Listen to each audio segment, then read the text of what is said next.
जय श्री कृष्णा। दोस्तों, स्वागत है आपका आपके YouTube चैनल संस्कृत साहित्यम पर। अष्टावक्र गीता के दूसरे प्रसंग में हम लोग पढ़ रहे थे। राजा जनक ना तो तर्क करते हैं और ना ही प्रश्न करते हैं, क्योंकि उनकी भूमि पहले से ही तैयार थी, उनमें पूर्ण पात्रता थी। इसलिए वे ऋषि अष्टावक्र के उपदेश को सीधा कंठ में ले गए और इसके पश्चात उन्हें आत्मबोध हो जाता है। अब अगले सूत्र की तरफ हम लोग बढ़ते हैं।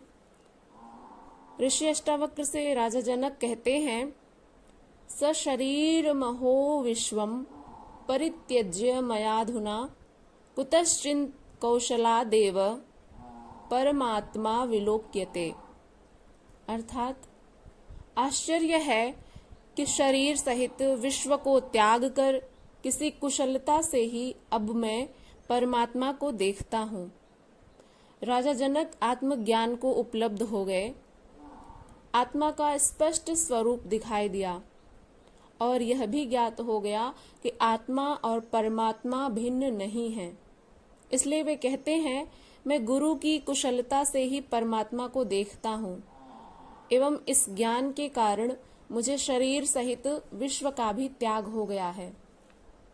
आसक्तिवश मैं शरीर को अपना समझता था तथा संसार को मैं जिस दृष्टि से देखता था वह सब छूट गया। राजा जनक ने त्याग नहीं किया, घट गया। और त्याग किया नहीं जाता है, क्योंकि जहां पर करने की बात आती है वहां अहंकार आता है। त्याग बोध का प्रतिफल है। सत्य एवं शाश्वत का बोध होने पर असत्य एवं अनित्य छूट जाता है, उसे छोड़ने का प्रयास नहीं करना पड़ता। कुछ धर्म कहते हैं, यहाँ त्याग करो और वहाँ स्वर्ग मिलेगा। तो कुछ लोग कहते हैं कि सब कुछ त्याग दो और फकीर बन जाओ, तभी मोक्ष मिलेगा। किंतु त्याग मोक्ष पाने की कोई शर्त नहीं है। त्याग का अर्थ होता है किसी वस्तु को छोड़ना नहीं, बल्कि ऐसी दृष्टि आ जाए कि जिससे ज्ञात हो सके कि यह सभी ईश्वर का है, मेरा कुछ नहीं है। जो कुछ तुम्हारा है ही नहीं तो तुम उसे छोड़ कैसे सकते हो। ईशावास्य उपनिषद के अनुसार जो कुछ सृष्टि में है वह सभी ईश्वर का है, इसलिए तुम उसका त्याग पूर्वक भोग करो। जैसे स्वप्न में तुम सम्राट हो गए, वह स्वप्न टूटने पर यह नहीं कहते हो कि मैंने साम्राज्य का त्याग कर दिया। जैसे जब हम स्वप्न देखते हैं तो उसमें कभी हम सम्राट बन जाते हैं तो कभी कुछ कभी कुछ। स्वप्न में ऐसा लगता है कि ये सब कुछ वास्तविक हो रहा है, लेकिन जैसे ही स्वप्न टूटता है और नींद खुलती है तो यह नहीं कहते कि मैंने साम्राज्य का त्याग कर दिया। वैसे ही आत्मस्वरूप का बोध हो जाने पर संसार, शरीर आदि के प्रति जो भी आसक्ति है वह सब छूट जाती है। इसका त्याग करना नहीं पड़ता। इससे पूर्व किए गए त्याग का महत्व नहीं है। राजा जनक आगे कहते हैं, यह सब ज्ञान मुझे गुरु की कुशलता से ही हुआ है। कोई हिमालय भाग रहा है, योग, उपासना, भजन, कीर्तन, जप, यज्ञ कर रहा है, किंतु परमात्मा नहीं मिला। और वे कहते हैं कि मुझे न त्याग करना पड़ा, न कहीं आना जाना पड़ा, बस यहीं बैठे बैठे घट गया। यह जीवन का एक खेल व नाटक की तरह हो गया है। जो गंभीरता थी सब समाप्त हो गई। ऋषि अष्टावक्र कहते हैं कि परमात्मा को प्राप्त करने के लिए कुछ भी त्यागने की आवश्यकता नहीं होती है, क्योंकि त्यागा उसे ही जाता है जो अपना होता है, और यहाँ पर कोई अपना नहीं है। तो फिर आप किसे त्यागने की बात करते हो। जब सब कुछ ईश्वर का है तो उसे पाने के लिए आप कुछ भी त्यागने के लिए तत्पर क्यों हैं। क्योंकि यदि कोई वस्तु आपके पास है और वह आपकी है, तभी आप उसका त्याग कर पाओगे, अन्यथा नहीं। क्योंकि जो कुछ भी आपका नहीं है उस पर आपका कोई अधिकार नहीं है कि आप उसे त्यागें। इसलिए अष्टावक्र जी कहते हैं कि जहाँ कुछ भी करने की आवश्यकता पड़ती है वहां पर अहंकार आता है। अहंकारवश ही हम स्वयं को कर्ता मान लेते हैं और कर्तापन जो है वह हमसे वह समस्त क्रियाएं कराता है जो अहंकार के वशीभूत होकर के एक मनुष्य करता है। और इसी अहंकार के कारण हम लोग यह कहते हैं कि परमात्मा को प्राप्त करने के लिए इन इन चीजों का त्याग करना पड़ेगा, जबकि परमात्मा को प्राप्त करने के लिए कुछ भी त्यागने की आवश्यकता नहीं पड़ती है। अब अगले सूत्र में ऋषि अष्टावक्र जी से राजा जनक कहते हैं, यथा न तो यतो भिन्नात् तरंगा फेन बुद्बुधा आत्मनो न तथा भिन्नम विश्वमात्म विनिर्गतम।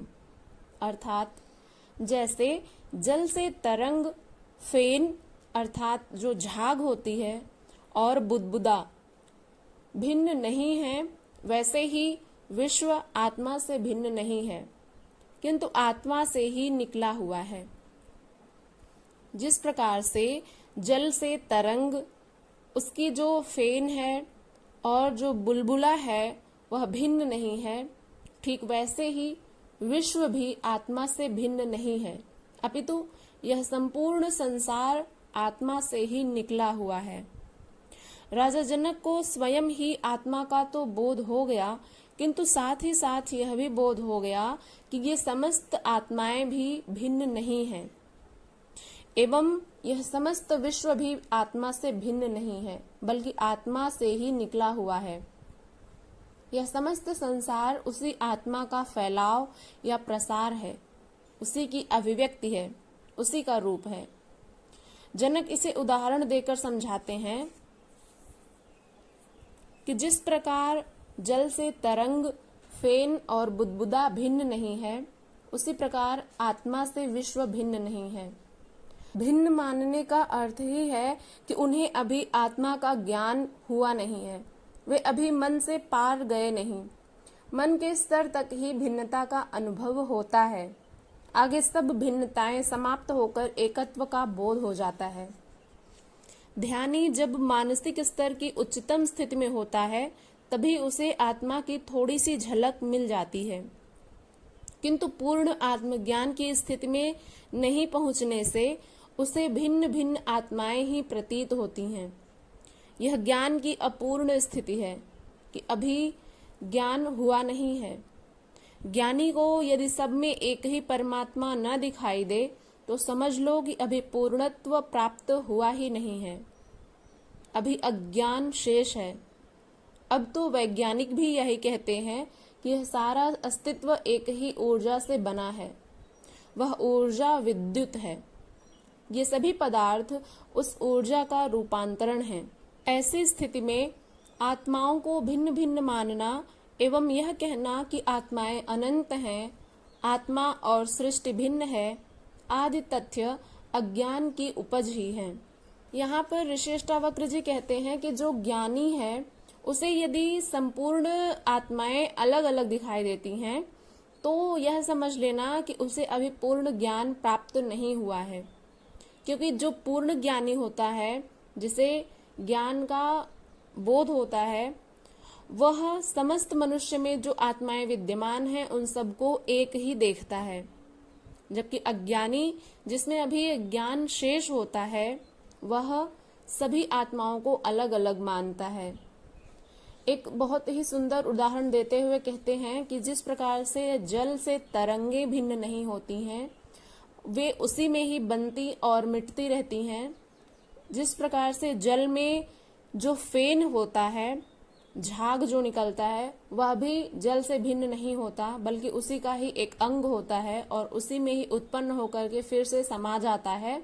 और जल के बुदबुदे वे भी जल से भिन्न नहीं होते हैं, वे जल में ही बनते और मिटते रहते हैं।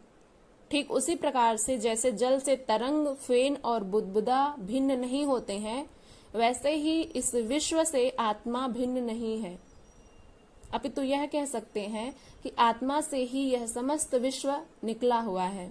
इसका निष्कर्ष यह निकलता है कि आत्माओं को भिन्न भिन्न मानना और यह कहना कि आत्माएं अनंत हैं, आत्मा और सृष्टि भिन्न है, ये सभी तथ्य अज्ञान की ही उपज होते हैं। क्योंकि जो पूर्ण ज्ञानी होते हैं वे समस्त आत्माओं को एक ही मानते हैं, वे भिन्न नहीं मानते।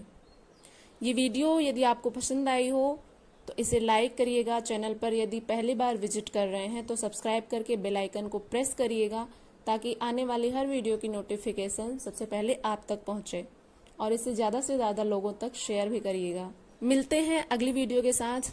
तब तक के लिए आप लोग इसी प्रकार से ज्ञानार्जन करते रहिए और अपना ध्यान भी रखिएगा। हरे कृष्ण।